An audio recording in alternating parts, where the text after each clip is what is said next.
aurait pu chérir la gloire éternelle auprès de ton Père. Et tu as tendu la main, dévoilant ton cœur pour l'humanité.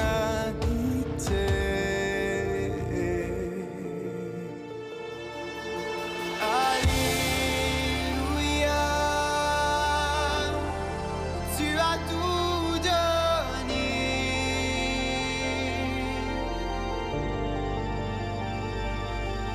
Rien n'est égal à cette passion démontrée à la croix. Tu es saint et élevé.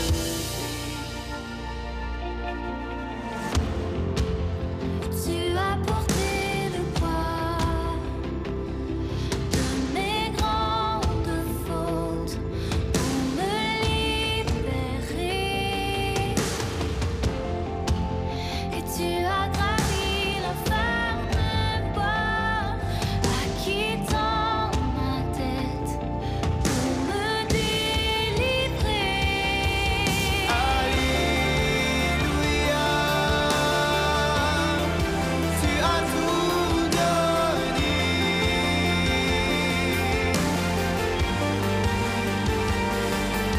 Rien n'est égal à cette passion démontrée à la croix, où Jésus, le Fils de gloire,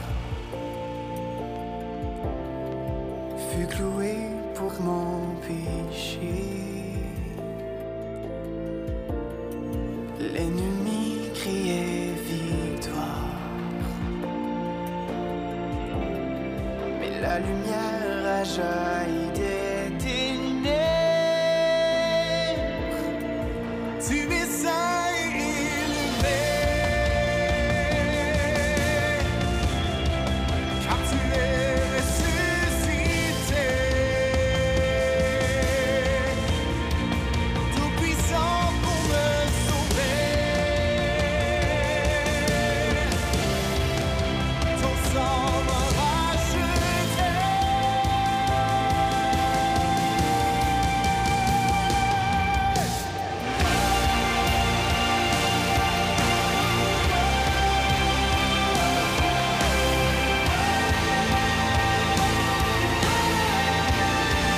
Tu es saint et élevé, car tu es ressuscité, tout puissant pour me sauver. Ton sang m'a racheté.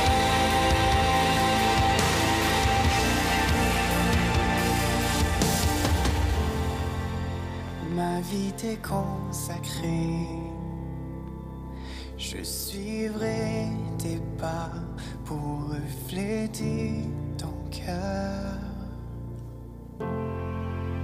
Mon âme t'est livrée,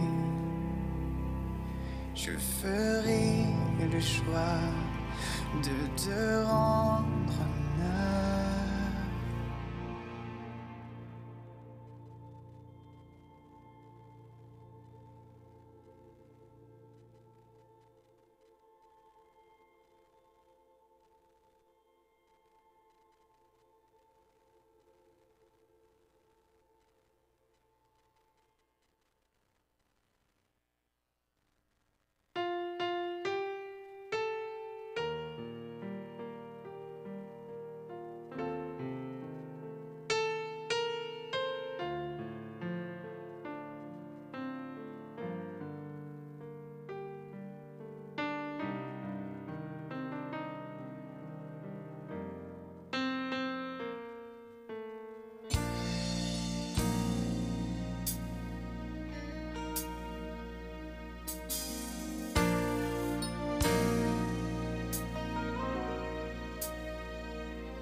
Quand je regarde ta sainteté,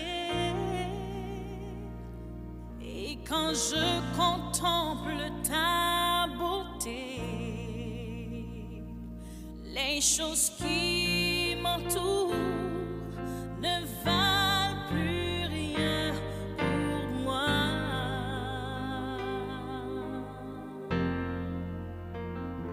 Je découvre la joie de te chanter, de déposer ma vie à tes pieds. Il n'y a que toi qui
Éveille mon être à te louer, à t'adorer. Éveille mon âme, que devant toi elle se répande. Éveille mon cœur à ton amour et qu'il te le rende. Tout comme flot coulant de mon être entier. Éveille mon cœur.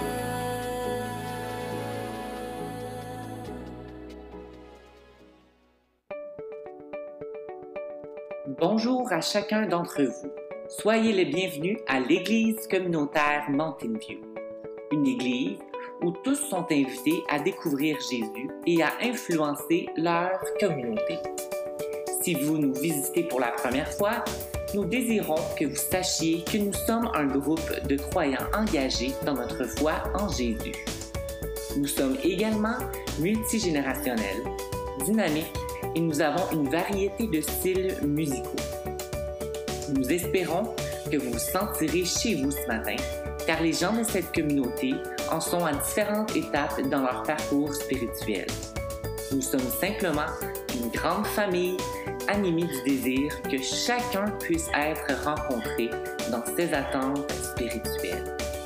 Merci d'être avec nous et profitez du service.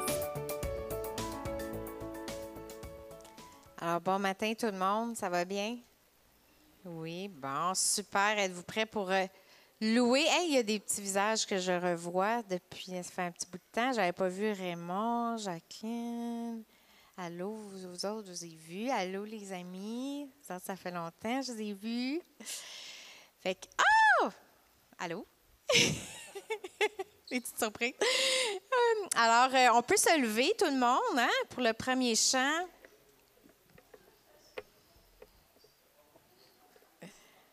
Vous êtes prêts à louer le Seigneur avec nous ce matin? Super.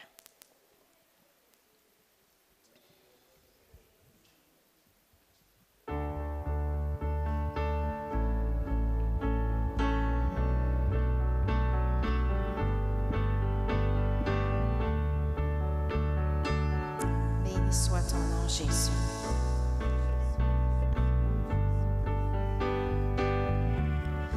Béni soit ton nom, là où tu donnes l'abondance et déverses ta bienveillance. Béni soit ton nom. Béni soit ton nom, quand ma vie traverse un désert, quand je marche en terre inconnue. Béni soit ton nom.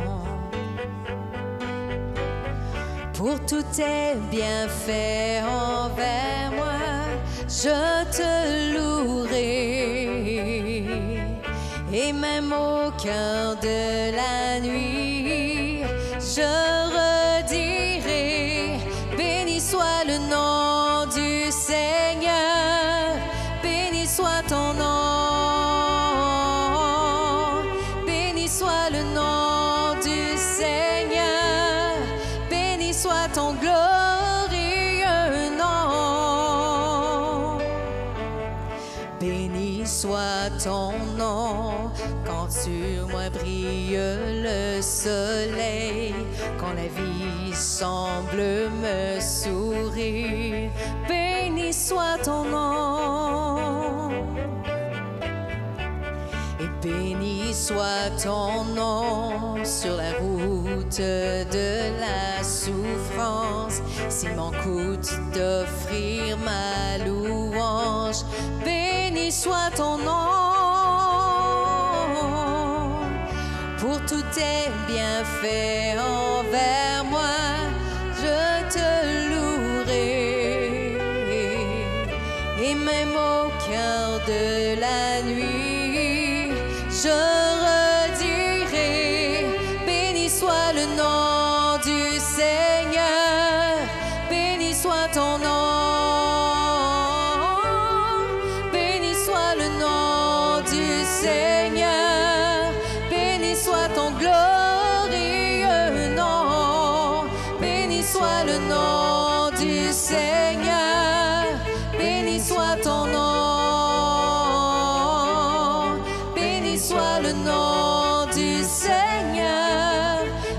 béni soit ton glorieux nom. Tu donnes et tu reprends, tu donnes et tu reprends. Mais je choisis de dire, béni soit ton nom. Tu donnes et tu reprends, tu donnes et tu reprends. Mais je choisis de dire, béni soit ton nom. Béni soit le nom du Seigneur. Béni soit ton nom, Jésus. Béni soit le nom du Seigneur. Béni soit ton glorieux nom. Béni soit le nom du Seigneur. Béni soit ton nom. Béni soit le nom du Seigneur. Béni soit ton glorieux nom. Alléluia, Jésus. Alléluia. Ce matin, quand je me suis levée, dans le Bible version, je sais plus, Bible version, je sais pas trop, là, il y avait le verset du jour qui était... Excusez-moi, hein, je suis brûlée. J'ai des blancs de mémoire. C'était « Je puis tout par celui qui me fortifie ». Hein? Amen. Y en a-tu qui traversent comme moi un désert en ce moment? Je suis seule? Non, OK, c'est bon. Mais ce chant-là, ce matin, il était vraiment choisi, hein? Que malgré qu'on passe à travers un désert, que ce soit la maladie, whatever, je choisis de dire « Béni soit le nom du Seigneur. » Hein? Il y a quelque chose de... Tu sais, des fois, on ne sait juste plus quoi prier. En ce moment, je suis complètement épuisée, mais cette semaine, je faisais juste prier dans l'esprit, hein? Prier en langue. Tu sais, des fois, tu ne sais pas quoi demander pour toi-même, mais il y a quelque chose qui vient fortifier ton âme, juste qui te tient, là. Puis ça me rappelait, tu sais, juste bénis le Seigneur. L'Éternel est bon. Ben oui, le corps, hein, on est des humains, le corps nous flanche, les hormones, la fatigue, tout le reste. Mais savez-vous quoi? C'est un choix de dire béni soit quand même le Seigneur. Hein? Je ne suis pas en phase terminale. Il y a plein de choses qui vont bien, puis c'est ça qu'il faut regarder. Quand ça ne va pas bien dans nos vies, il faut regarder à qu'est-ce qu'on a, parce que tout est relatif. Hein? Pour certains, la pandémie, là, d'être isolé, c'était un drame. Pour moi, c'était la grâce de Dieu. Tu sais? Fait que tout est une question d'interprétation, tout est une question de qu'est-ce qu'on vit en ce moment. Et puis, tout est relatif dans la vie. Mais si on choisit de garder quand même les yeux fixés vers le Seigneur, ça, on ne se trompe jamais. Fait que peu importe ce qu'on traverse, on va passer au travers. Hein? Il y a des bouts durs, mais c'est pas grave. Dieu est bon pareil. Amen. Fait que le prochain chant majestueux, qu'on puisse déclarer la majesté de Dieu et juste louer justement la louange. Il y a quelqu'un qui priait justement pour moi cette semaine. Je sais pas, Michel il a parlé à quelqu'un cette semaine, puis cette personne-là a prié pour moi, puis elle dit juste dis à ta femme qu'elle renouvelle sa louange, juste que le Seigneur il envoie une nouvelle louange. Bon ben, ce matin, je te loue encore et encore. Je te loue encore et encore. Amen.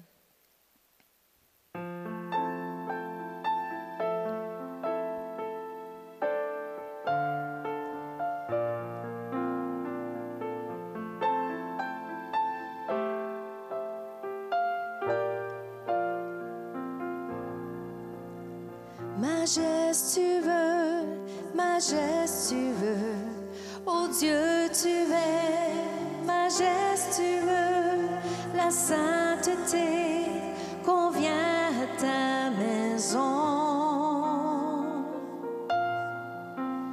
Si glorieux,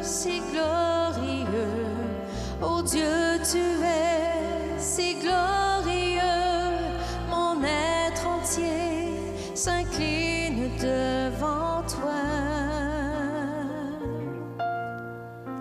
Je te loue encore et encore. Je te loue encore et encore.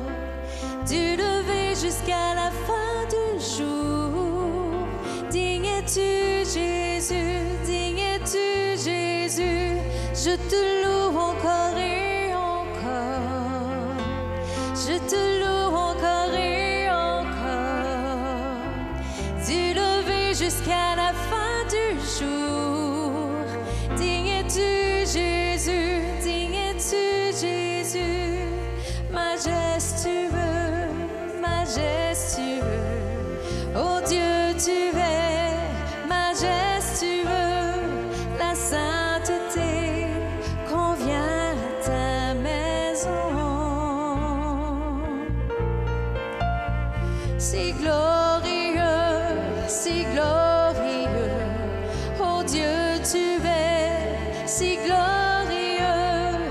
Mon être entier s'incline devant toi.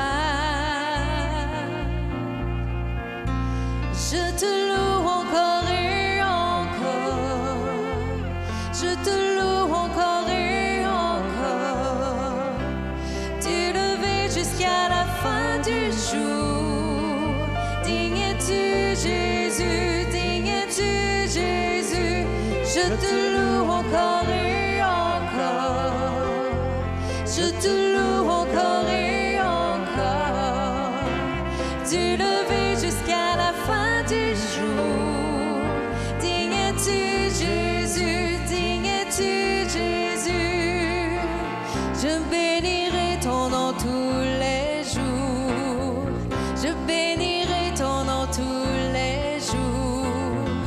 Je bénirai ton nom tous les jours de ma vie. Encore je bénirai. Je bénirai ton nom tous les jours. Je bénirai ton nom tous les jours. Je bénirai ton nom tous les jours de ma vie. Je te loue encore et encore. Je te loue encore et encore. Du lever jusqu'à la fin du jour. Digne es-tu, Jésus, digne es-tu. Je te loue encore et encore. Tu es merveilleux, tu es glorieux, tu es Dieu. Je te loue encore et encore. Car tu me guéris, tu me relèves, tu me fortifies. Une touche de toi, Seigneur. Je te loue, car tu es bon. Tu es bon toujours. Je te loue encore et encore. Je te loue encore et encore. Du lever jusqu'à la fin du jour. Digne es-tu, Jésus, digne es-tu, Jésus.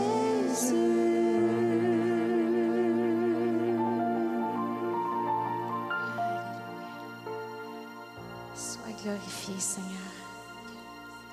Reçois notre louange, Jésus, ce matin.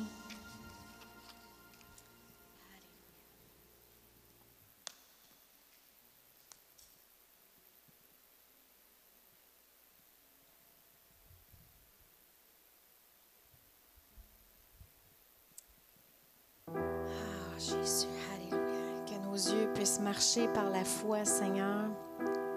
Qu'on ne recherche pas la sagesse des hommes, qu'on ne cherche pas seulement les conseils des hommes, Seigneur, mais que nos cœurs puissent être attentifs à toi, à ta voix, Seigneur, qu'on puisse avancer avec sagesse, mais avec confiance, assurance éternelle.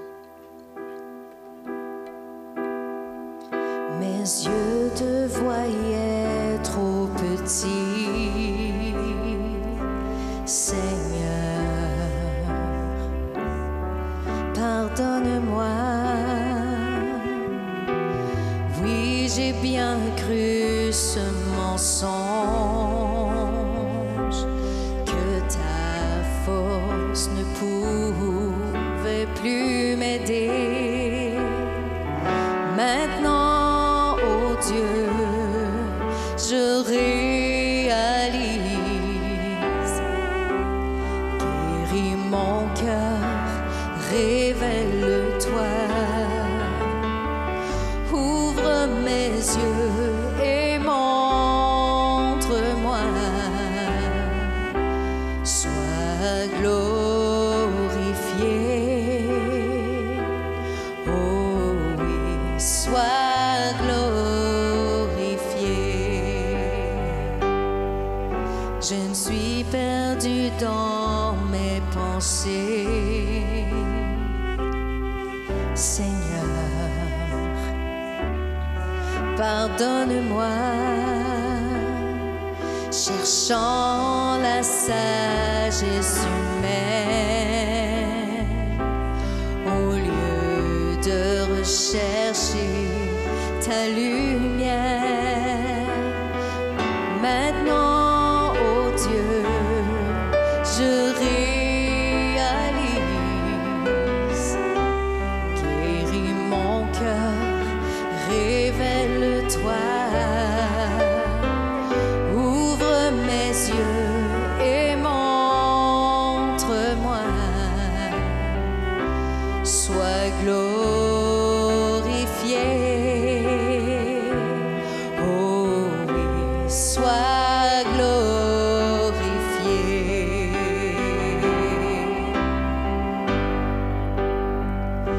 Sois glorifié, Seigneur, à jamais exalté. Rien n'est impossible pour toi, Seigneur. Mes yeux sont sur toi. Sois glorifié. Oh oui, sois glorifié. Sois glorifié, Seigneur, à jamais exalté. Rien n'est impossible pour toi, Seigneur. Mes yeux sont sur toi. Sois glorifié. Oh oui, sois glorifié.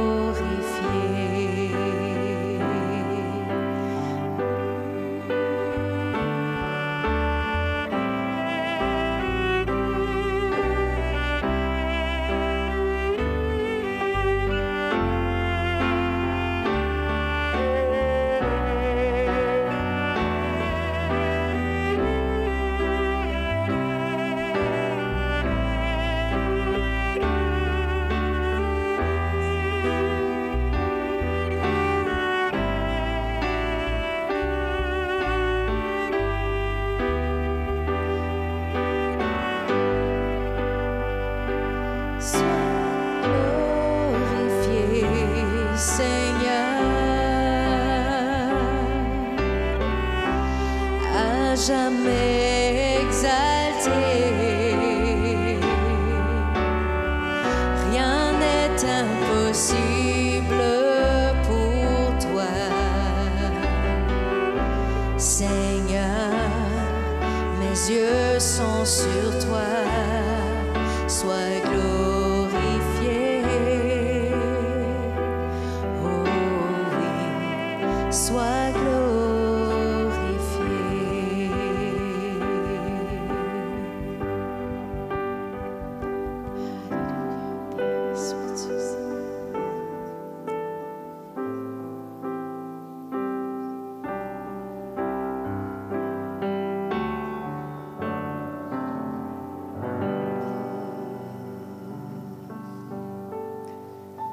vais vous inviter à vous asseoir. J'aimerais lire un psaume avant qu'on prenne ensemble le repas du Seigneur. Ceux et celles qui avaient accès à votre Bible, tournez dans le psaume 2, le deuxième psaume. Tous ceux et celles d'entre vous qui lisez la Bible connaissaient très bien le psaume 1. Heureux l'homme qui ne marche pas selon le conseil, mais qui trouve son plaisir dans la loi de l'Éternel. Alors, dans le monde hébraïque, le psaume 2, même parfois, est intégré au premier. Il est conçu, il est vu comme étant une suite logique. Et on voit que le ton change entre le psaume 1, qui est méditatif et très personnel, et le psaume 2, qui est proclamateur et universel. Mais pour les Juifs, le psaume 2 est la deuxième pièce, si on veut, là, comme une pièce de monnaie. C'est le deuxième côté.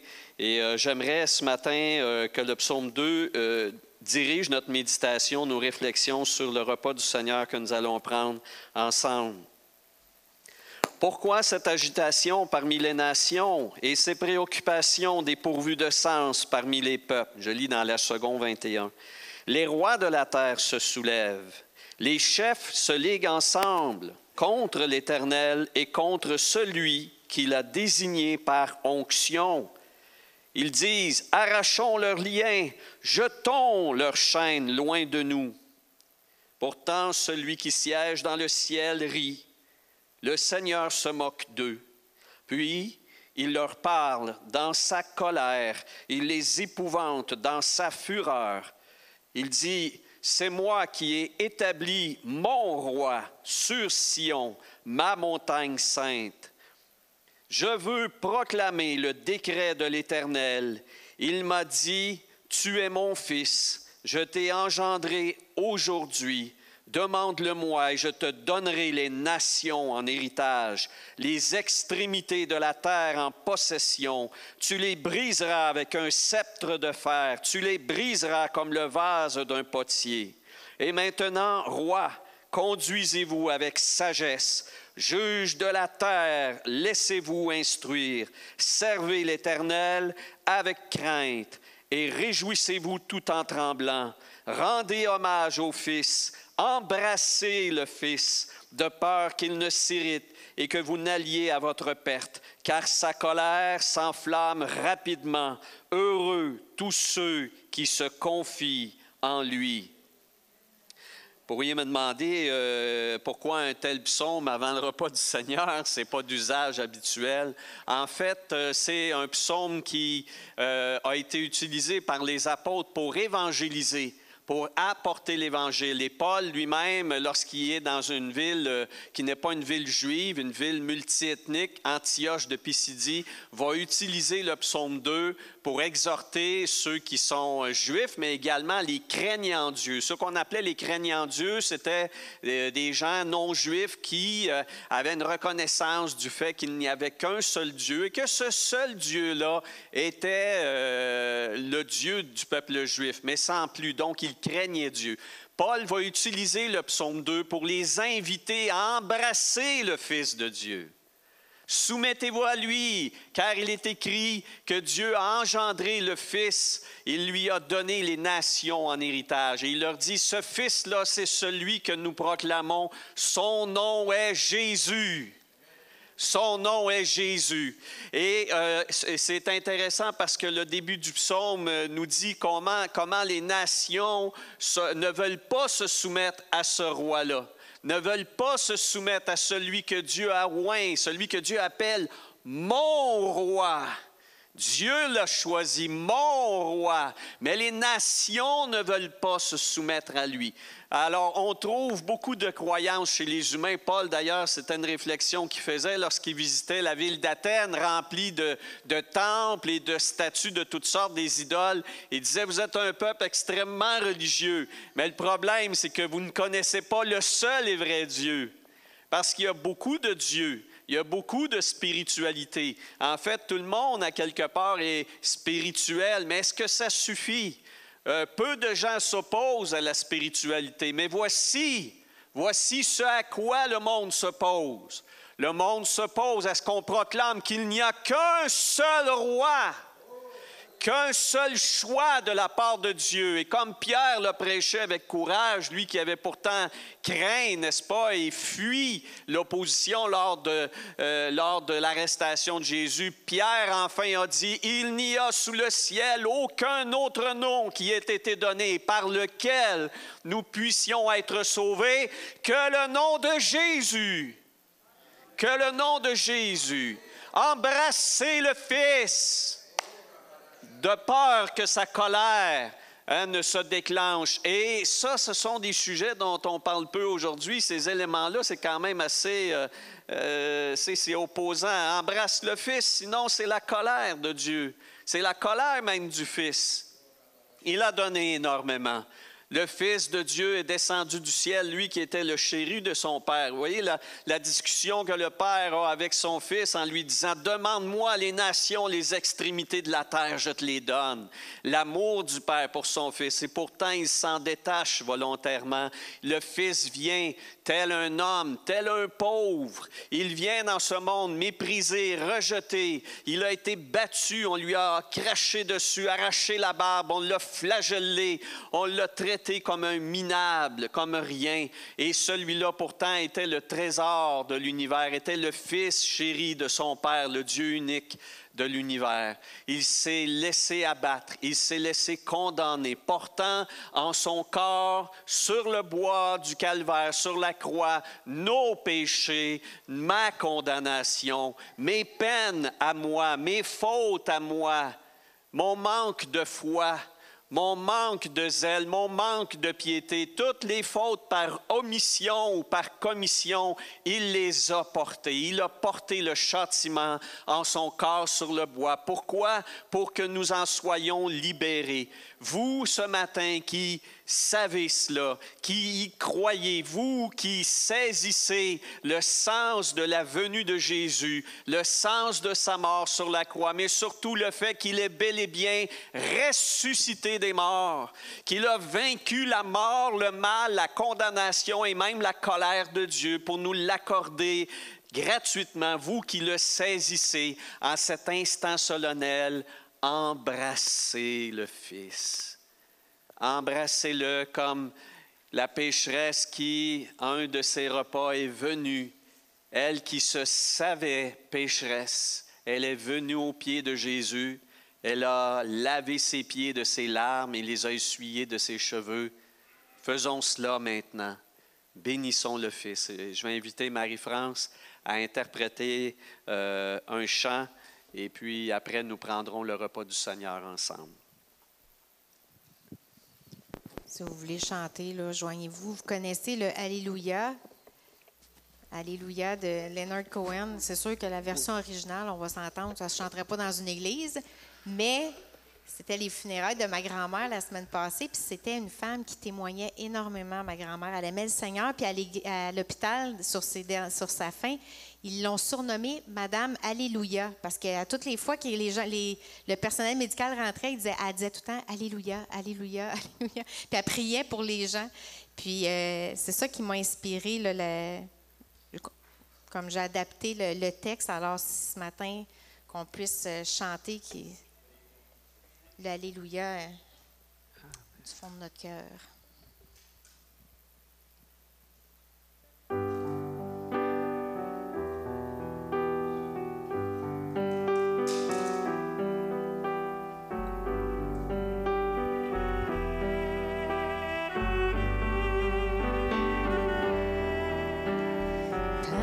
Toujours je t'aimerai et ton saint nom je bénirai, car tu es digne de louange et de gloire.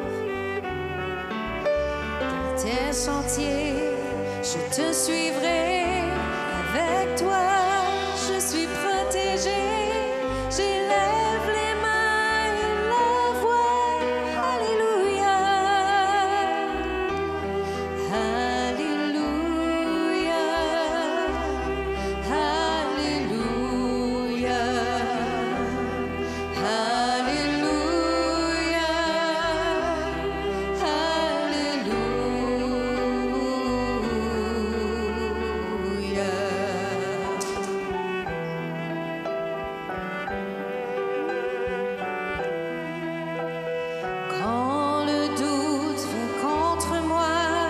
je peux toujours compter sur toi, car en toi est mon secours et ma joie.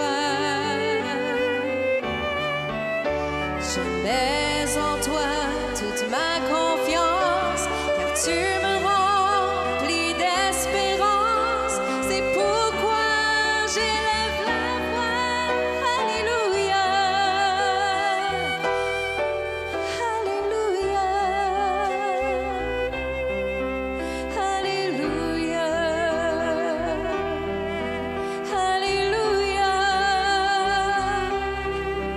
Alléluia.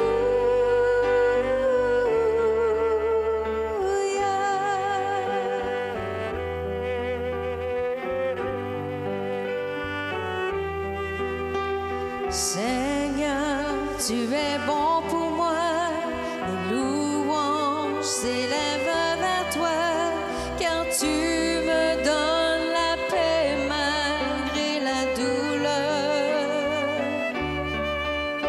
Tu me couvres de bénédictions, sur mon cœur est gravé ton nom, à jamais tu es digne.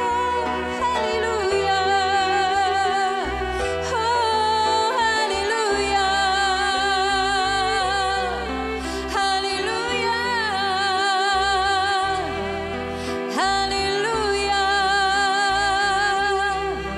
Alléluia.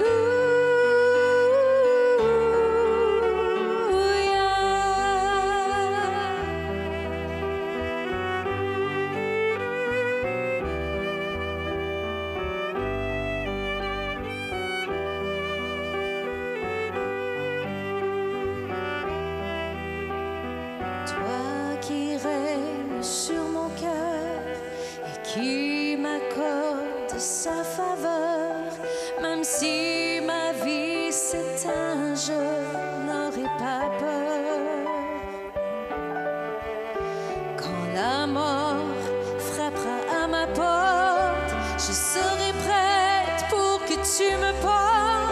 Les anges et ma voix chanteront. Alléluia. Oh, alléluia. Alléluia.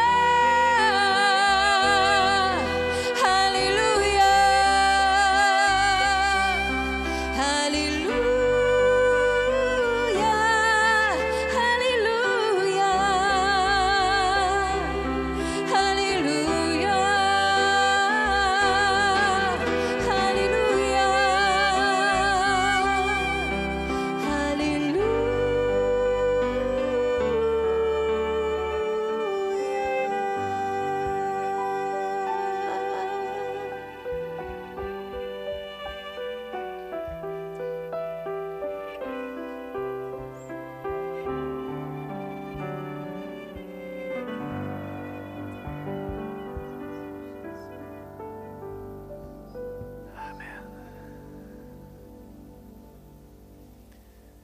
Pourrais-tu, Alista, rester pour...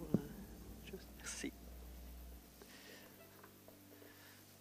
Je vais inviter les préposés pour la distribution du repas du Seigneur à s'approcher, s'il vous plaît.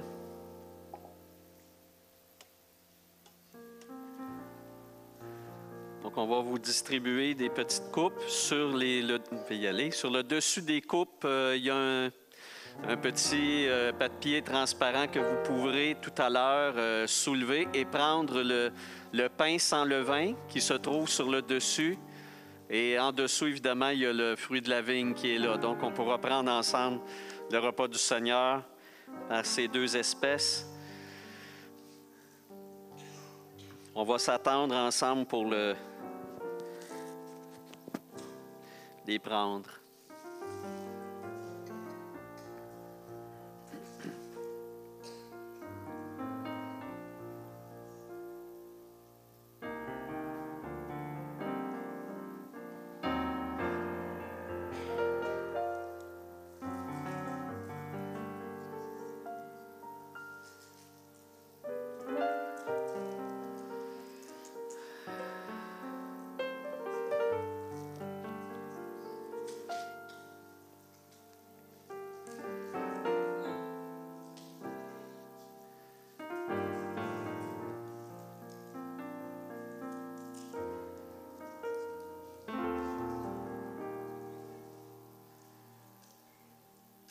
À chaque fois où Jésus a été invité à prendre un repas, il est allé.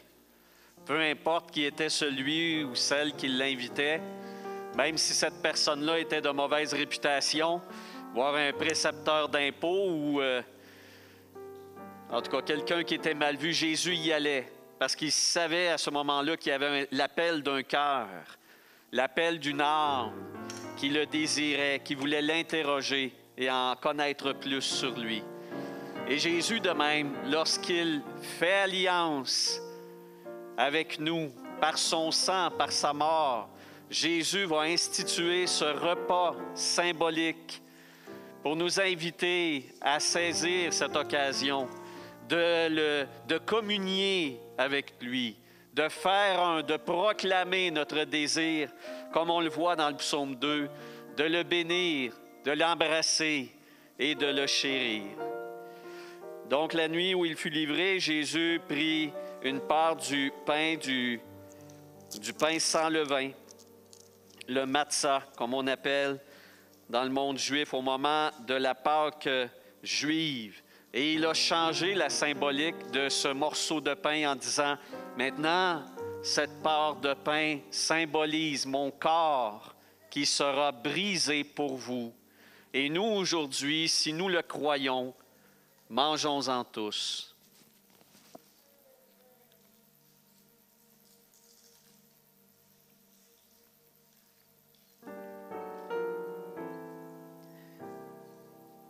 Seigneur Jésus, merci.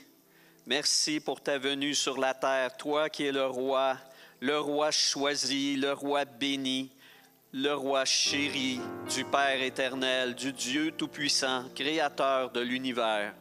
Seigneur Jésus, tu t'es fait si humble, si pauvre que nous ne savons comment, Seigneur, comment tu as pu faire cela pour nous. Tu nous montres en cela ton grand amour pour ton Père et aussi pour nous.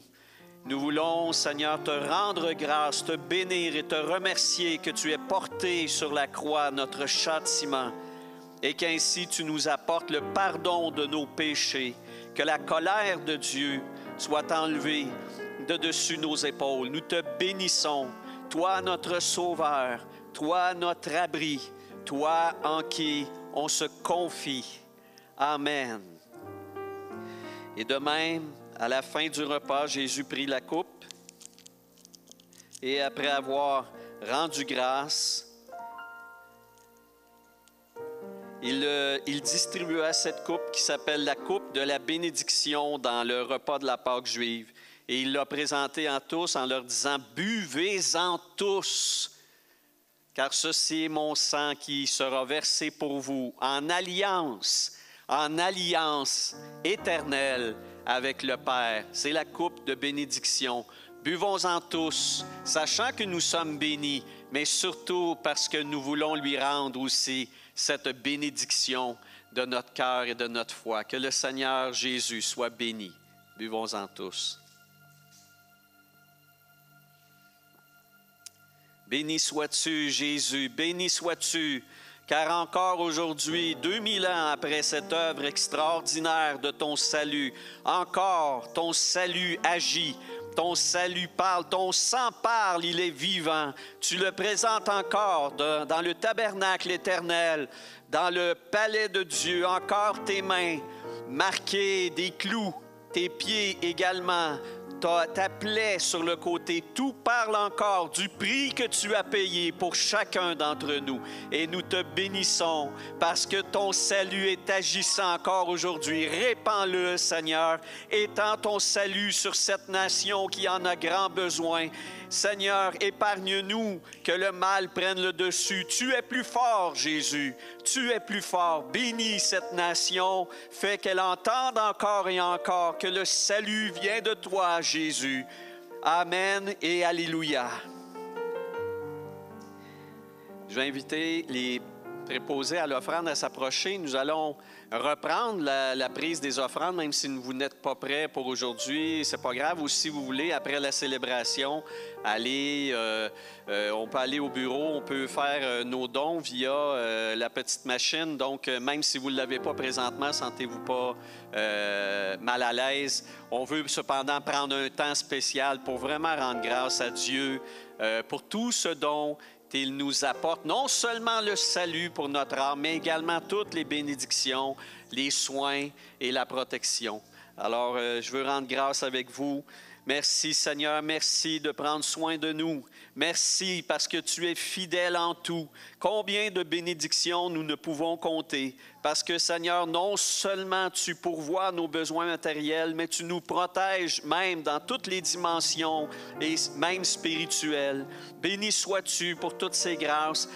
Fais fructifier ces dons pour l'avancement du règne de Jésus. Amen. Amen.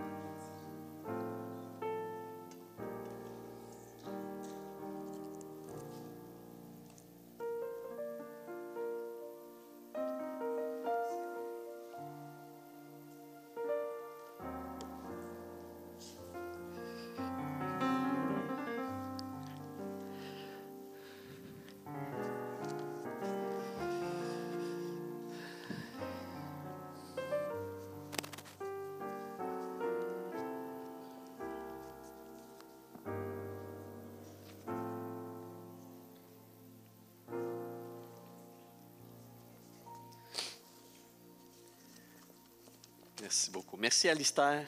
Merci, c'est tellement apprécié. Bon, alors, j'ai un temps écourté un peu, évidemment, avec le repas du Seigneur. On a ce temps-là, mais il est extrêmement précieux et la bénédiction est déjà là, pleine et entière. Alors, si vous permettez, je vais quand même prendre un moment avec vous pour vous partager un sujet qui me tient à cœur depuis quelque temps dans mes méditations, mais je vais devoir le faire en deux temps, c'est-à-dire que je vais mettre la table un peu, je vais ouvrir la discussion, le sujet, mais je devrais le poursuivre et le compléter lors d'un prochain message. Alors, je vais commencer par une question sur le sujet en question. Qui a déjà entendu un message? On va commencer comme ça. Qui a déjà entendu un message? Vous lèverez la main, là. Sur la crainte de Dieu. Ah oui, quand même. 1, 2, 3, 4, 5, 6, 7, 8. Ah ben oui, 9, 10. Ah ben c'est. Je ne pensais pas que c'était aussi usité que ça. D'après vous, le concept de crainte de Dieu, est-ce que c'est un concept qui est seulement de l'Ancien Testament? Est-ce que vous avez vu ça dans le Nouveau Testament, la crainte de Dieu? Là? Parmi ceux qui ont répondu, là, qui avaient déjà entendu un message là-dessus, vous pourriez défendre ça, vous, avec le Nouveau Testament, la crainte de Dieu? Pensez-vous que Jésus en a parlé? Tiens, est-ce qu'il y en a qui pensent, disent, oui, Jésus en a parlé, oui? Ah oui, laquelle? OK, mais ça, c'est une expérience qu'il a vécue. Tu craindras le Seigneur ton Dieu, lui seul, et à lui seul, tu rendras un culte. La tentation, effectivement, oui, il y en est question. Jésus va le mentionner. Mais, vous savez, en général, si on regarde la prochaine diapositive, là, on a... Pas me virer de bord. Oui, c'est ça. Donc, ça, c'était les petites questions que je posais. En fait, moi, la question que je posais, moi, c'était celle-là. Je me disais, je ne sais pas si c'est tellement... si c'est un concept qui est bien établi dans notre marche de foi avec Dieu, la notion de crainte. Moi, personnellement, je pense qu'il y a un malaise là-dedans. Moi, je pense qu'il y a un malaise. Puis si le malaise n'est pas conscient, il est peut-être au moins inconscient parce que ce n'est pas un aspect sur lequel on va peser fort sur le crayon, la notion de crainte de Dieu. Moi, je me souviens quand j'étais jeune croyant, il y a un certain nombre de décennies de ça, ça avait été évoqué comme sujet. On avait posé la question, à ce moment-là, on avait le droit de poser des questions au pasteur, là, puis on avait demandé...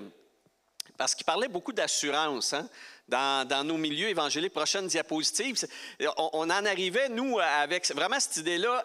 Coudonc, vous nous parlez beaucoup que Dieu nous aime, car Dieu a tant aimé le monde, Dieu a tant aimé le monde. Et on était dans le début des années fin 70, début 80. C'était un temps de grande évangélisation au Québec. Pour ceux qui ont connu ça, là, on a parlé d'une sorte de réveil d'évangélisation au Québec. Et notre pasteur, qui était un évangéliste, lui, il avait passé 20-25 ans en Afrique. Et puis, c'était un évangéliste, là. Lui, il pouvait évangéliser sur le livre d'Ecclésiaste, si tu veux. Là. Il était capable de trouver moyen de... Il était incroyable. Mais c'était un évangéliste. Il nous parlait beaucoup de l'amour de Dieu. Puis à un moment donné, on avait posé la question, nous qui lisions la Bible d'un couvercle à l'autre, on se faisait même dans ce temps-là un honneur de lire la Bible au complet. Vous savez, je ne sais pas si c'est autant populaire, là, mais nous, comme jeunes chrétiens, on se disait, OK, on lit la Bible en 1 an. On était plusieurs jeunes chrétiens qui s'étions convertis. J'étais à ce moment-là à Saint-Jérôme. Puis c'était comme un honneur, c'était comme un devoir, lire la Bible d'un couvercle à l'autre, OK? Bon, en tout cas, c'était une ascèse aussi, là, c'était assez demandant, mais bon, on tombait sur des concepts comme ça. On tombait, par exemple, sur la crainte de Dieu, quand tu lis l'Ancien Testament spécialement. Puis là, on avait posé la question au pasteur, c'est quoi cette affaire-là, la crainte de Dieu? Dieu nous aime, comment se fait qu'on devrait le craindre? Vous savez, c'est comme, il y a une opposition, là. Si Dieu m'aime, pourquoi il faut que je le craigne? Je ne dois pas craindre quelqu'un qui m'aime. Voyons donc, ça ne marche pas. Puis même dans la vie sociale, en général, ça ne fonctionne pas, ces deux choses-là. Je ne peux pas craindre quelqu'un que j'aime puis quelqu'un qui m'aime. La crainte n'a pas d'affaire là-dedans. Je me souviens que le pasteur, il avait à ce moment-là sorti ses patins. Il avait patiné, il nous avait expliqué que, ouais, ben là, c'est pas vraiment la crainte. Puis finalement, la réponse n'avait pas été convaincante, ça n'avait pas réglé le problème, mais on était passé à une autre chose. Passé à un autre sujet. Mais je vois, il ne savait pas trop comment s'en sortir lui-même. Alors, c'est un élément qui, dans ma foi, moi, a tout le temps été un peu laissé en plan. Tu sais, comme le dossier, la filière numéro 13, là. On va laisser ça là, on va prendre la poussière un peu. Donc, tu sais, tu lis les textes, tu lis les psaumes. Je lis les psaumes de ces temps-ci. Puis la crainte de Dieu, je tombe souvent dessus. Mais tu sais, c'est un peu comme manger du poisson. Tu sais, tu manges du poisson, à un moment donné, c'est comme...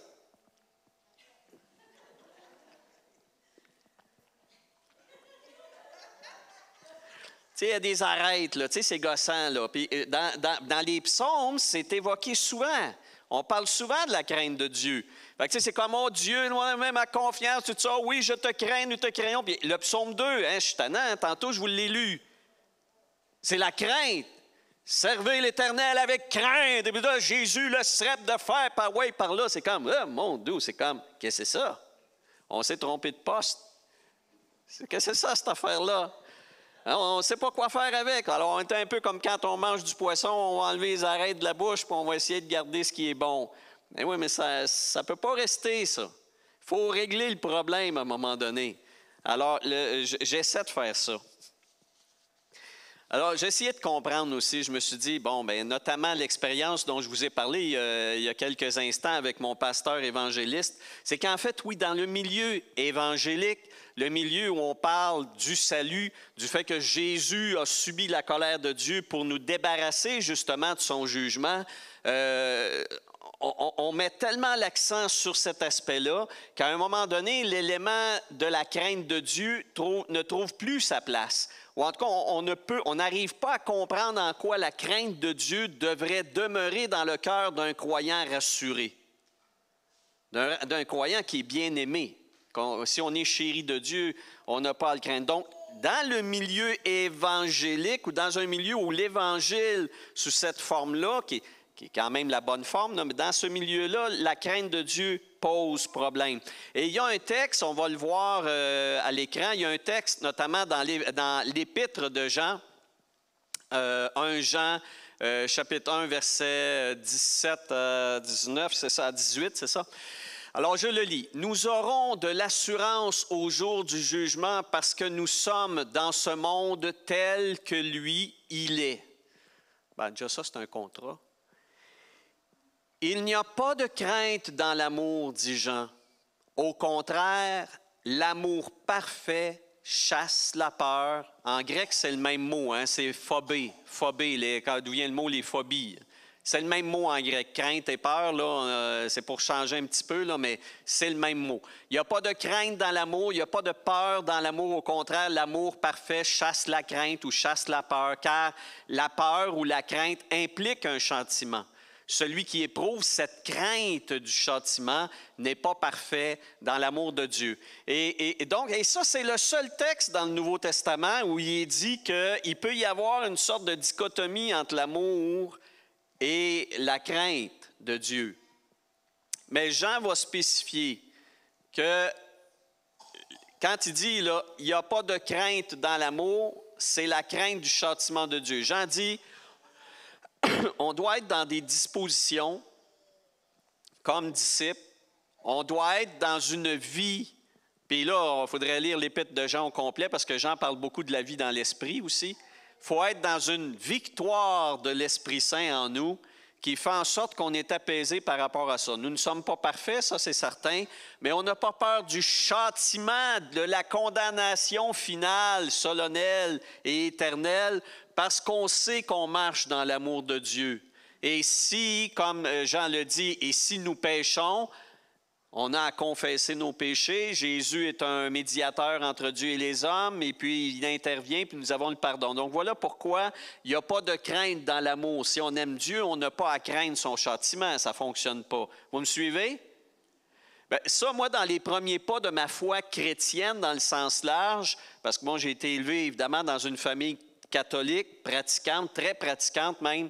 Et mes premiers pas dans la foi, même si j'aimais Jésus, jusqu'à ce que je comprenne le sens personnel de sa mort sur la croix à 18 ans, 19 ans, où j'ai vraiment reçu le salut de Jésus. Avant ça, je vivais dans la peur du châtiment. J'aimais Dieu, mais j'avais peur d'être condamné. Vous me suivez?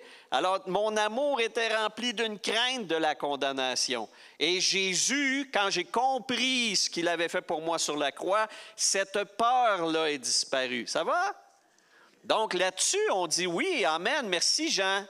Alors, Jean nous explique que dans l'amour de Dieu, mais cet amour-là, Dieu a tant aimé le monde qu'il a donné son Fils unique afin que quiconque croit en lui ne périsse point, mais qu'il ait la vie éternelle. C'est ça, là. C'est le même auteur. Alors, Jésus dit, dans cet amour-là du salut en Jésus reçu et vécu, dans cet amour-là, il ne devrait pas avoir de crainte. Ça va? Mais ça ne règle pas le problème de l'autre crainte de Dieu, par exemple. Là. On reste pogné avec, là. On va dire, qu'est-ce qu'on va faire avec ça? Alors, prochaine diapositive. Alors, il y a encore une question. Encore une question. Si l'amour de Dieu nous est garanti par notre marche avec Jésus, OK? Notre marche, notre union avec Jésus.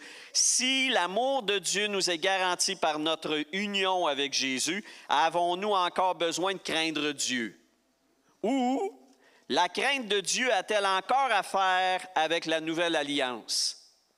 Parce que là, vous allez me dire, c'est sûr, ces histoires-là de crainte de Dieu, Christian, c'est parce que tu lis l'Ancien Testament. Oui, je lis les psaumes depuis quelques mois. Et puis, c'est vrai que là, j'ai dû faire face à beaucoup d'arrêtes là, dans ma méditation quotidienne.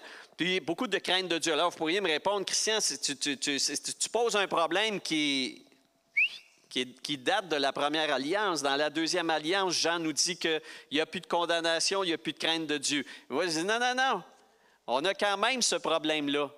On a quand même ce problème-là de comprendre la crainte de Dieu. Alors, ce que je vais faire aujourd'hui, puis ça va se résumer à ça, c'est tout d'abord de vous montrer comment dans le Nouveau Testament, la crainte de Dieu demeure. OK? Dans le Nouveau Testament, dans la Nouvelle Alliance, il y a encore la crainte de Dieu. La bonne, la vraie, là. C'est pas la crainte d'avoir peur du jugement dernier, mais la sainte crainte de Dieu demeure. Et dans un prochain message, je vous expliquerai c'est quoi. OK, là, je vais vous laisser un petit peu sur votre faim, comme vous allez dire. Mais la prochaine fois, je vous expliquerai ce que j'ai pu trouver sur la crainte de Dieu. C'est quoi craindre Dieu? OK? Au lieu de juste trembler, qu'est-ce que c'est d'autre?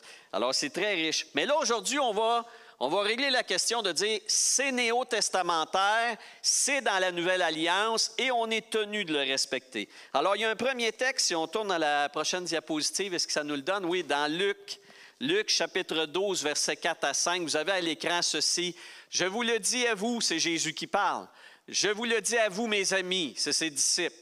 Ne craignez pas ceux qui tuent le corps et qui, après cela, ne peuvent rien faire de plus. Je vais vous montrer qui vous devez craindre.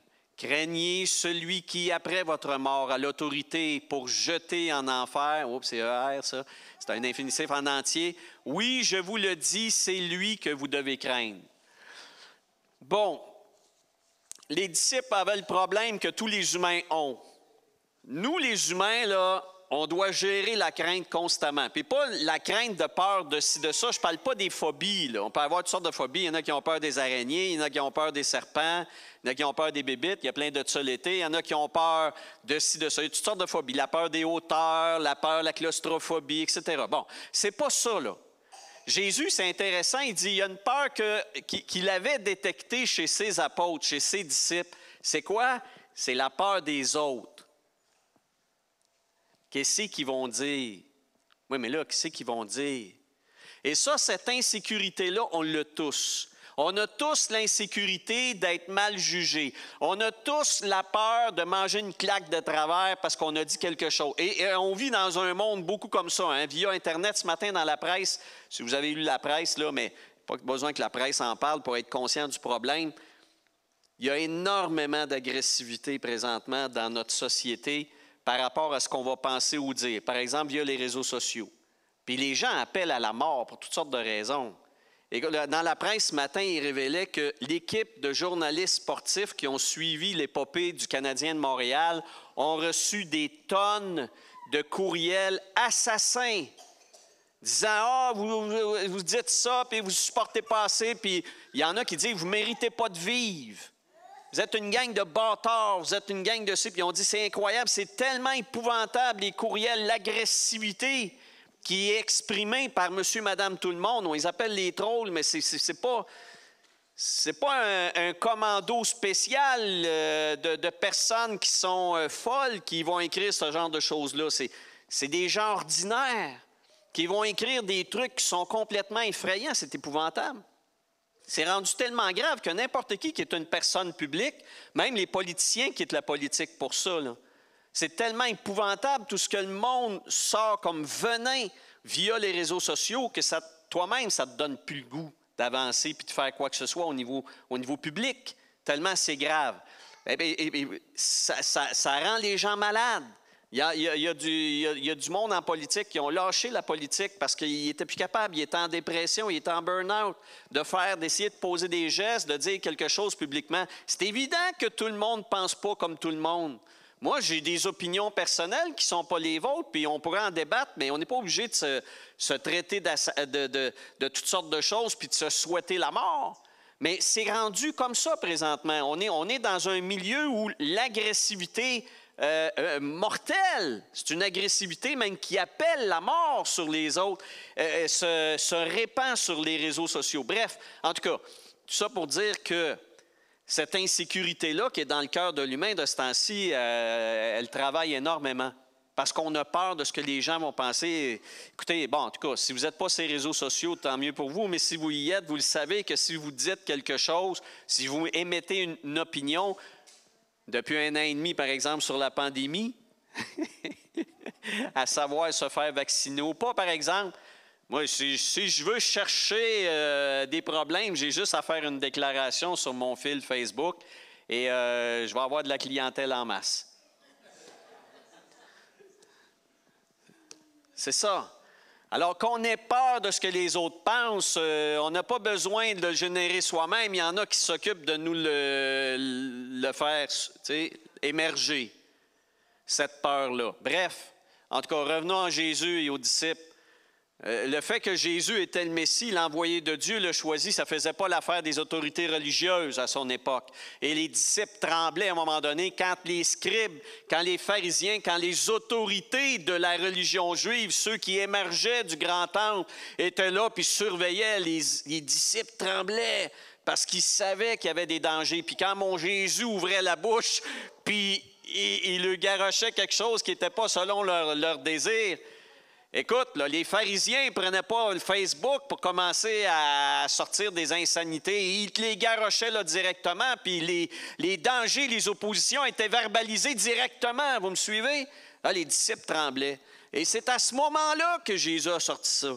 Jésus dit, les boys, de la crainte, certes, vous allez en éprouver. Puis vous pourriez en éprouver présentement par rapport à cette gang qui n'arrête pas de me suivre, là, qui sont tout le temps en train de surveiller si je dis une chose conformément à ce qu'eux souhaitent que je le fasse. Je ne le ferai pas. Je vais dire la vérité de Dieu, coûte que coûte. Puis vous autres, là, si ça vous tente d'avoir peur, ayez peur de Dieu. Un point, c'est tout. Parce que Dieu, lui, a autorité sur nos opposants. Puis ceux qui ne veulent pas croire en moi comme étant le Messie, ceux-là, ils ont affaire à avoir peur. Ils ont raison d'avoir peur parce que Dieu va les juger. Mais vous, arrêtez d'avoir peur. Donc, craignez Dieu. Ayez une sainte crainte de Dieu par-dessus tout. Et ne mettez pas la peur des autres au-dessus de la peur de Dieu. C'est un peu ça, là. Tu éprouves de la peur, mais quand tu éprouves de la peur par rapport aux gens qui s'opposent à toi, par rapport à la foi, maintenant je parle, là. Quand tu as peur des gens qui s'opposent à toi par rapport à la foi, Jésus il dit, génère pas ta peur, oriente-la pas vis-à-vis des opposants, oriente-la vers celui qui a autorité sur eux et sur toi. Rends témoignage à Dieu malgré ça. Et si tu rends témoignage à Dieu, malgré la peur que tu peux avoir, c'est une façon de craindre Dieu. C'est comme ça que tu vas craindre Dieu. C'est puissant. Ça nous appelle à réfléchir à notre psychologie intérieure, ça c'est évident. Hein? Actes chapitre 10, Pierre a fait une expérience un peu particulière, lui, par rapport à des craignants Dieu. Et la diapositive suivante. Vous savez, Corneille, il y avait Cornelius, parce que bon, c'est en latin, c'est un Romain, là, on l'a francisé son nom, mais Cornelius était un Romain haut gradé qui était un craignant Dieu. Il n'était pas dans la synagogue, il n'était pas circoncis, il n'avait pas intégré le judaïsme à temps plein, mais il craignait Dieu. Cet homme-là priait, c'est un homme pieux, c'est un homme qui priait Dieu. Puis d'ailleurs, la première fois qu'il a reçu une visitation d'un ange, bien, la fois où Cornelius a reçu une visitation, il était en prière. La prière de l'après-midi, la prière de 3 heures. Alors, on a un Romain haut gradé qui pratiquait pieusement le rituel de prière 3 fois par jour des Juifs. Et Dieu a été interpellé par cette piété-là. Et Pierre, ben lui qui était pas mal plus loin, qui était lui-même en après-midi en train de prier, lui aussi a une visitation. Puis c'était pas pour la même raison, mais c'était pour dire, hey, Dieu là, a le regard présentement sur un Romain, il faut que tu ailles le voir puis tu y parles de Jésus. Puis Pierre a refusé, il a dit, ben non, ça fonctionne pas cette affaire-là. Là. Je n'irai pas vers quelqu'un qui n'est pas du judaïsme. Jésus est le roi des Juifs. Si ce gars-là, il n'est pas juif, ne serait-ce que par la religion, en quoi peut-il entrer dans la nouvelle alliance? Puis Dieu, il a fait comprendre, écoute, man, il faut que tu ailles le voir là, parce que ça va faire. Là. Si moi, je te dis que tu vas le voir, tu vas le voir. C'est pas toi qui vas commencer à déclarer qui c'est qui est in puis qui c'est qui est out. OK? C'est ma job à moi. OK? C'est moi, je dis qui est in, tu vas le voir puis tu y parles de Jésus. Je veux dire, en tout cas, dans ma traduction québécoise, c'est comme ça que ça s'est passé. Puis, donc, Pierre, il va, et quand Pierre voit Cornelius, voit sa famille rassemblée, et puis etc., puis il est comme, là, il est touché par Dieu, il est touché par le Saint-Esprit. C'est le Saint-Esprit qui lui donne la compréhension et l'amour de ces non-juifs-là, et il déclare le grand principe. Alors, Pierre, prenant la parole, dit, « En vérité, je comprends que Dieu ne fait pas de favoritisme parmi les nations, hein, plus les Juifs, puis non. » Dieu ne fait pas de favoritisme, ne fait pas de racisme, mais qu'en toute nation, celui qui le craint, voyez, celui qui le craint et pratique la justice est agréé de lui. Dieu est sensible à ceux qui ont la crainte vis-à-vis de sa personne. Puis c'est pas la chienne, là, pas la chienne. Oui, j'ai la chienne de Dieu. C'est pas la chienne, là. Celui qui craint Dieu, c'est un profond respect. Ça doit s'exprimer de différentes façons. Mais il y a une chose qui est claire, Cornelius, il l'avait, la patente. Parce que Dieu a vu que cet homme-là le craignait. Puis Dieu a dit, « Wow! Toi, il faut que tu embarques dans l'équipe. » Et voyez comment c'est intéressant. Puis Pierre va nommer cette foi-là, il nomme la foi, il l'exprime. Et la foi va s'exprimer par ces deux éléments-là, craindre Dieu et pratiquer la justice. On continue. Ça existe-tu dans la Nouvelle Alliance, la crainte de Dieu? Apocalypse, chapitre 11, là, j'ai sauté des bouts, mais il y en a d'autres. Où on voit tout d'abord, Jean, le même Jean qui a écrit « Il n'y a pas de crainte dans l'amour ». Pourtant, quand il est dans la révélation au ciel, il dit « Les nations », vous voyez, là, c'est le psaume 2. « Les nations se sont mises en colère, mais ta colère à toi est venue, ainsi que le temps de juger les morts. » Et là, vous voyez, c'est intéressant, là, ici, la description de ceux qui sont du bord de Dieu. De récompenser tes serviteurs, les prophètes, les saints et tous ceux petits et grands qui craignent ton nom. Wow! Ah, la crainte de Dieu est donc là. Et enfin, un dernier texte. Je vous dis, il y en a beaucoup, j'ai fait une sélection. Toujours dans l'Apocalypse, mais à la fin, après le jugement. Tu sais, c'est comme du trône même de Dieu sortit une voix qui disait « Louez Dieu », c'est ce qu'on a fait tantôt. « Vous tous, ses serviteurs, vous qui le craignez, petits et grands. » Wow! C'est pas rien, là. Quand même du trône de Dieu, c'est-à-dire du cœur même de la pensée, de la vérité, de la justice, de la droiture, Alouette, là, va sortir cette proclamation-là, grave, solennelle. Louez Dieu, vous tous ses serviteurs, vous qui le craignez, petits et grands.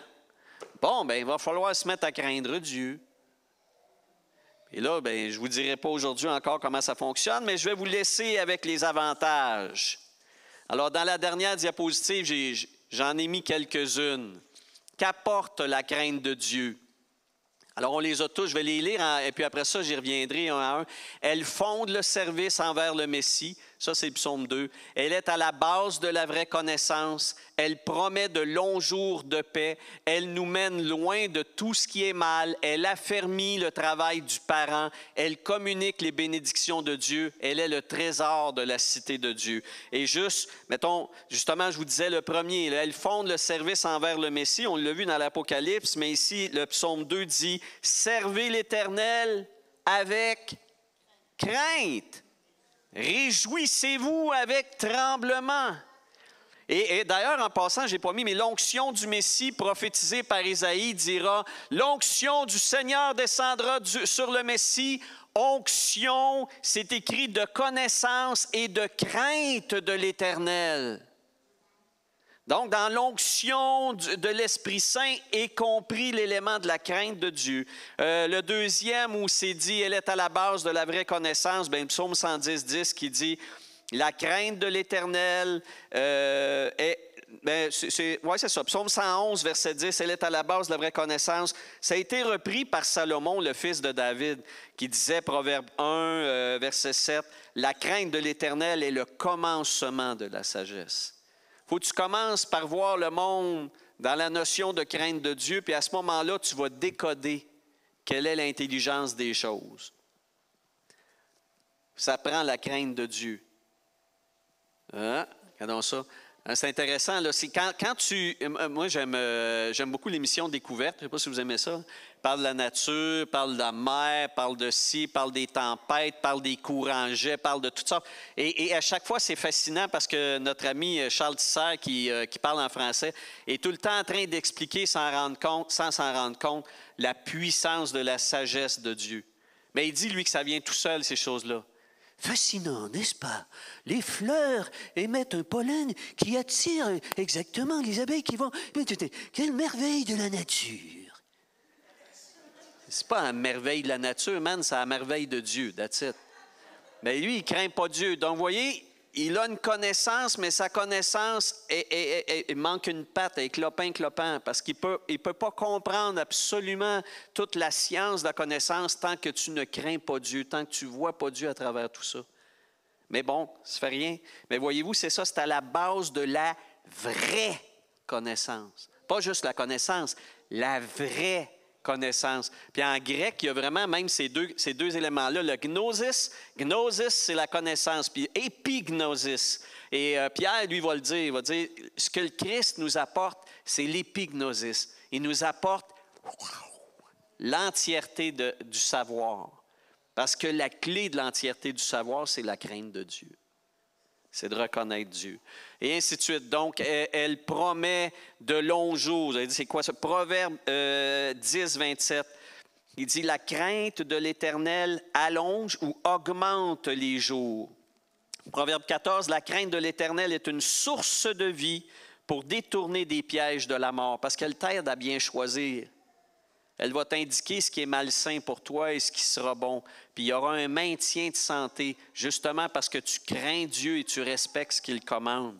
Le 4, elle nous mène loin de tout ce qui est mal. Proverbes 16, 6 et 19, 23. Par la crainte de l'Éternel, on se détourne du mal. La crainte de l'Éternel mène à la vie et l'on passe la nuit rassasié sans être visité par le malheur. C'est des promesses, ça, là. C'est pas un vendeur d'auto, là. Non, ou je sais pas quoi, là. Hey, tu vois, achète ça, là, ça va être extraordinaire. Puis une fois que tu l'as acheté un mois après, ça ne fonctionne plus. Tu dis, ah ben, coudonc, c'est comme ça. Hein, il y a des trucs qui sont garantis 1 an, 3 mois, 5 ans, même 10 ans, même année, ça pète. Mais ça, non, là. C'est des promesses de Dieu. Il faut voir qu'elles sont éternelles et constantes, mais il faut les saisir. 5, elle affermit le travail du parent. Vous allez dire, ah oui?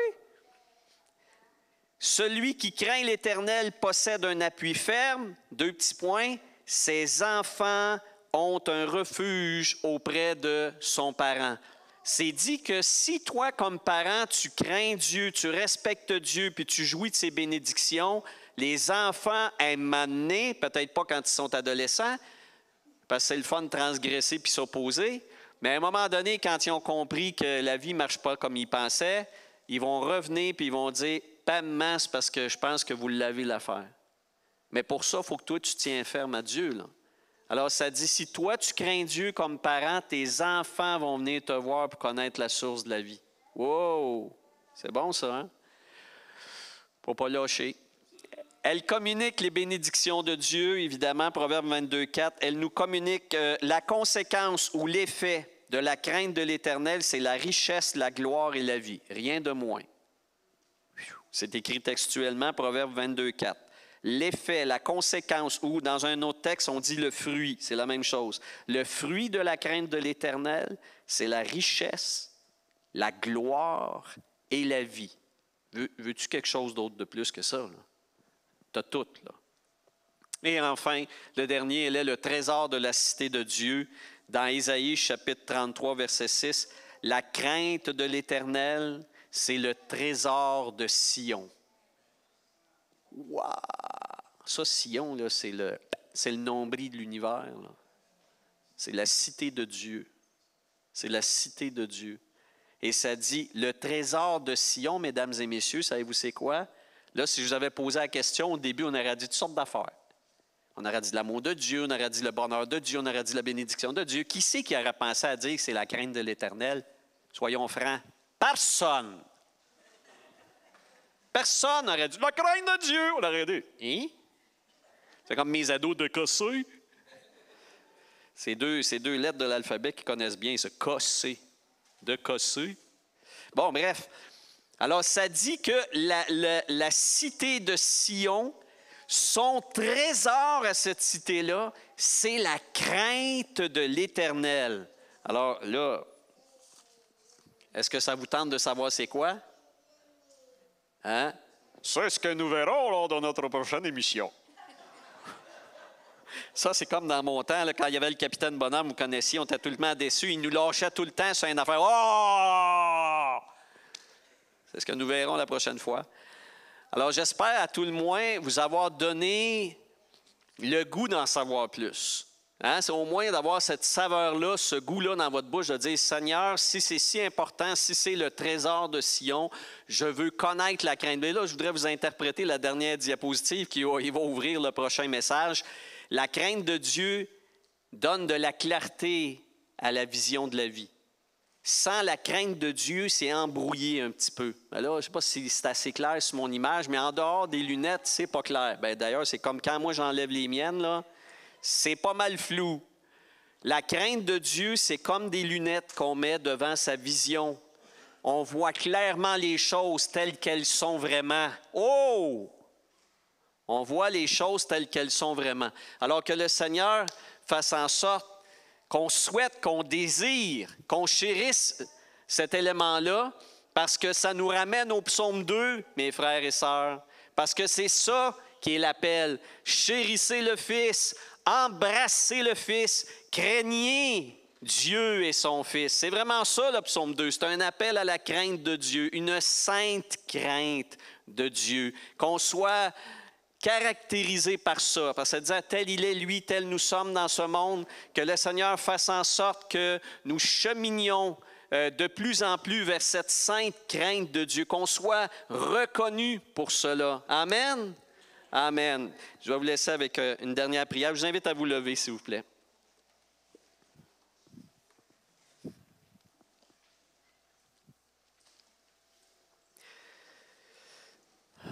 Seigneur, béni sois-tu. Tu n'es que bonté, grandeur et majesté. Toi, tu nous honores en nous accueillant dans ta présence, grâce à Jésus, grâce à notre intercesseur éternel, fidèle, stable et toujours efficace. Béni sois-tu, Père éternel, d'avoir envoyé ton chéri, le roi des rois, le Seigneur des seigneurs, ton choisi à toi. Béni sois-tu que tu l'aies envoyé pour nous. Nous invoquons, Seigneur, sur nous ta bénédiction, mais celle-là même qui est le trésor de Sion. Nous appelons sur nous ta crainte, cette crainte sainte, une crainte qui fera de nous des êtres si différents de ceux de ce monde qui ne savent ni qui tu es, ni comment te craindre, que nous soyons reconnus pour être marqués par ce sceau-là, par ce bruit fort qui sort du trône de Dieu, distinguant ceux qui sont à toi de ceux qui ne te connaissent pas, que nous te craignons de cette onction même qui était sur le Fils béni, onction de connaissance de Dieu et de crainte de l'Éternel. Ô Seigneur, oui, nous le demandons d'un même cœur, nous le demandons dans la communion et nous te disons merci. Amen et Alléluia. Sois béni au nom de Jésus. Amen. Amen. Béni soit le Seigneur. Amen. Acclamons-le. Soyez bénis et profitez des vacances, que le Seigneur vous accompagne. Amen. Merci d'avoir participé au service de l'Église communautaire Mountain View. Quel plaisir de pouvoir louer notre Papa Céleste avec vous ce matin. Si vous voulez écouter ce message à nouveau ou encore trouver la banque de tous nos messages, visitez notre site web au www.ecmountainview.org et trouvez l'onglet Enseignement. Vous y trouverez tous les messages en version vidéo et en version podcast.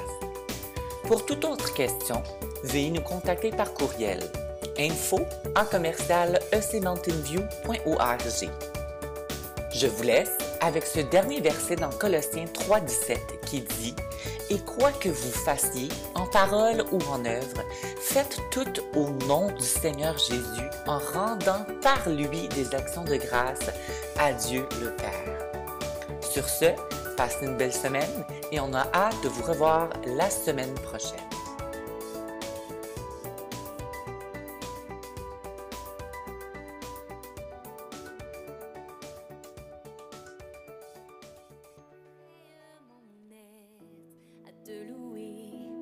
T'adorer.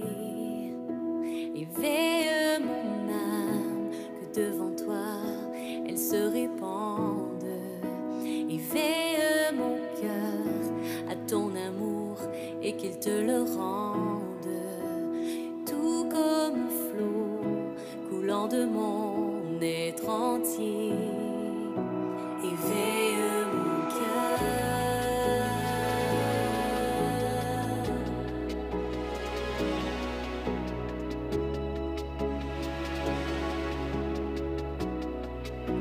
Éveille mon cœur.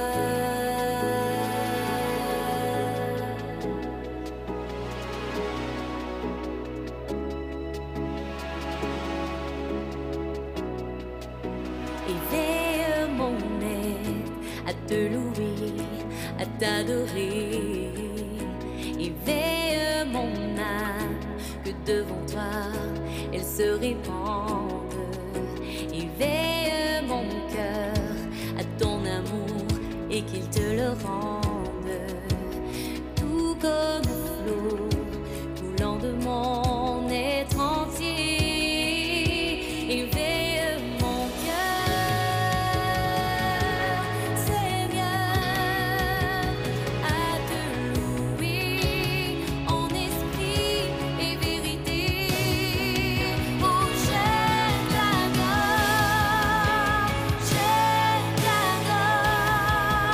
que tout en moi célèbre ta gloire. Je t'adore, que tout en moi célèbre ta gloire. Éveille mon être à te louer, à t'adorer. Éveille mon âme, que devant toi elle se répande. Éveille mon cœur à ton amour et qu'il te le rende. Tout comme flot coulant de mon être entier.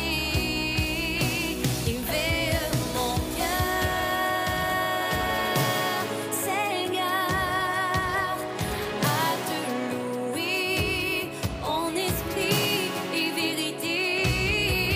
Oh, je t'adore, que tout en moi célèbre ta gloire. Je t'adore, que tout en moi célèbre ta gloire.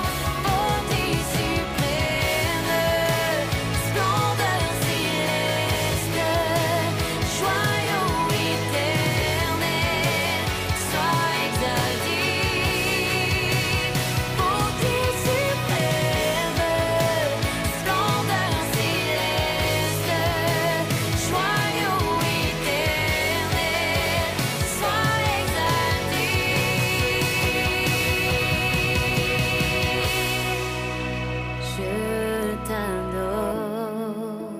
Je t'adore, que tout en moi célèbre ta gloire. Je t'adore, que tout en moi célèbre ta gloire.